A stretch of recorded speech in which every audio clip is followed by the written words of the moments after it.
नमस्कार मित्रांनो, श्री स्वामी समर्थ श्रद्धा स्वामी चॅनेल मध्ये तुम्हा सर्वांचे हार्दिक स्वागत आहे। मित्रांनो, एका गावामध्ये साप्ताहिक प्रवचन सोहळा चालू होता। प्रवचनात साधू सांगत होते की लोक ज्या प्रकारे अनेक प्रकारचे पाप कर्म करत असतात त्याच प्रकारे त्यांना नरकांमध्ये जावं लागत असतं।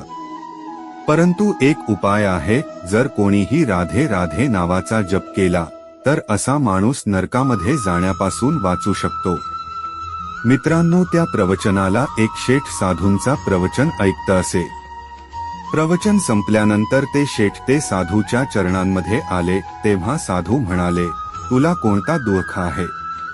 तेव्हा शेठ रडत रडत म्हणाला, माझा एक छोटा भाऊ आहे, तो कुठल्याही प्रवचनाला जात नाही किंवा देवावर विश्वास ठेवत नाही। मग हे भगवंत, माझ्या या छोट्या भावाचा उद्धार कसा होईल? मला त्याची खूपच काळजी वाटत आहे, माझा भाऊ नास्तिक आहे। तेव्हा साधू म्हणतात, तू काळजी करू नकोस, एके दिवशी त्याचा सुद्धा उद्धार नक्कीच होईल। आता तुम्ही काहीही करा आणि माझ्या घरी येण्याची कृपा करा। शेठजींची विनंती ऐकल्यानंतर साधू म्हणू लागले, उद्या प्रवचन संपल्यानंतर मी तुमच्या घरी येईन। मित्रांनो, दुसऱ्या दिवशी शेठजी त्यांच्या घरी गेले। त्यांनी दिलेल्या वचनानुसार शेठजींच्या घरी पोहोचले। शेठने त्यांच्या छोट्या भावाला सांगितलं, आज थोर महात्मा आपल्या घरी आले आहेत, तू जाऊन त्यांचं दर्शन कर। तेव्हा तो छोटा भाऊ म्हणू लागला, मला कुठल्याही साधू संताला भेटायची इच्छा नाही, तूच त्यांची सेवा कर आणि त्यांचे पोट भर। बाहेर बसलेल्या साधूने सुद्धा शेठच्या छोट्या भावाचं हे बोलणं ऐकलं होतं। तेव्हा साधू म्हणू लागले, शेठ तुम्ही काळजी करू नका, सर्व काही ठीक होईल। शेठला दिलासा देत साधू त्यांच्या आसनावरून उठले आणि शेठच्या छोट्या भावाच्या कक्षामध्ये गेले। छोटा भाऊ म्हणू लागला, मी देवाला मानत नाही, तुम्ही माझ्या जवळ येऊ नका। शेठच्या भावाचं हे असं बोलणं ऐकून साधू हस्त म्हणू लागले, एकदा राधे राधे बोल। तेव्हा शेठचा छोटा भाऊ म्हणू लागला, मी काहीच बोलणार नाही। तेव्हा साधू म्हणाले, राधे राधे बोल। छोटा भाऊ म्हणाला, मी नाही म्हणणार। शेठ त्यांच्या कुटुंबातील सर्व लोकांसोबत घराच्या बाहेर येऊन बसले। आता घरामध्ये फक्त साधू आणि शेठचा छोटा भाऊ होता। साधू पुन्हा प्रेमपूर्वक छोट्या भावाला म्हणाले, बाळा एकदा राधे राधे बोल। तेव्हा छोटा भाऊ म्हणाला, मी तुम्हाला सांगितलं ना, मी नाही म्हणणार। तेव्हा शेठचा भाऊ म्हणू लागला, तुम्ही कितीही प्रयत्न करा, परंतु मी एकदा सुद्धा नामस्मरण करणार नाही। तेव्हा त्या साधूने काय केलं, शेठच्या छोट्या भावाचा हात पकडला आणि त्याचा हात ते पिळू लागले।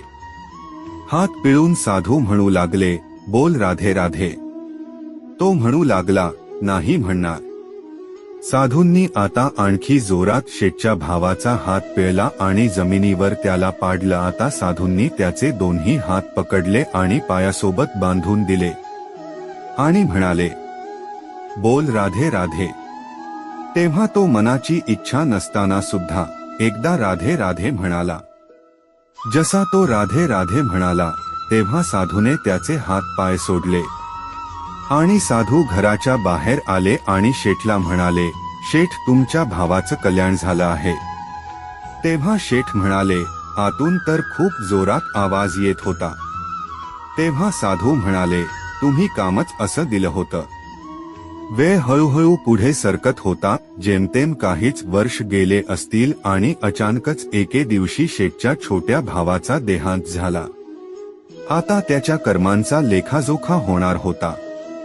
चित्रगुप्त कर्मांचे हिशोब पाहून म्हणू लागले, हे भगवान, ह्याने कधीही याच्या जीवनामध्ये परमात्माचे नामस्मरण केले नाही, ह्याने आयुष्यात सदैव पाप कर्म केले आहेत, ह्याला तर आपण सरळ नरकातच पाठवायला हवे। तेव्हा यमराजांनी आदेश दिला की ह्याला ताबडतोब नरकात टाकण्यात यावे। तेव्हा चित्रगुप्त म्हणाले, भगवान, आणखी एक गोष्ट आहे, भगवान एकदा एका साधूच्या म्हणण्याने या व्यक्तीने राधे राधे नामाचे एकदा नामस्मरण केले आहे.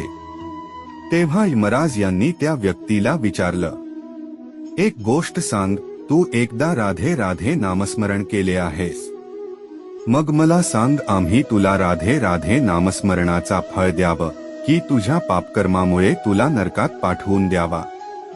तेव्हा तो माणूस म्हणाला, तुम्ही मला एक वेळेला राधे राधे नामस्मरणाचा फळ द्या व त्यानंतर जिथे कुठे मला पाठवायचा आहे तिथे तुम्ही मला पाठवून द्या. यमराज यांनी त्यांचं पुस्तक उघडलं आणि पाहू लागले. त्यांनी त्यांच्याकडील सर्व पुस्तके उघडून पाहिली. यावर कुठेही काहीच उत्तर मिळालं नाही. आपल्याला भगवान श्रीकृष्णांजवळ जायला पाहिजे, कारण त्यांनाच राधा तत्वाचे महत्त्व माहित आहे.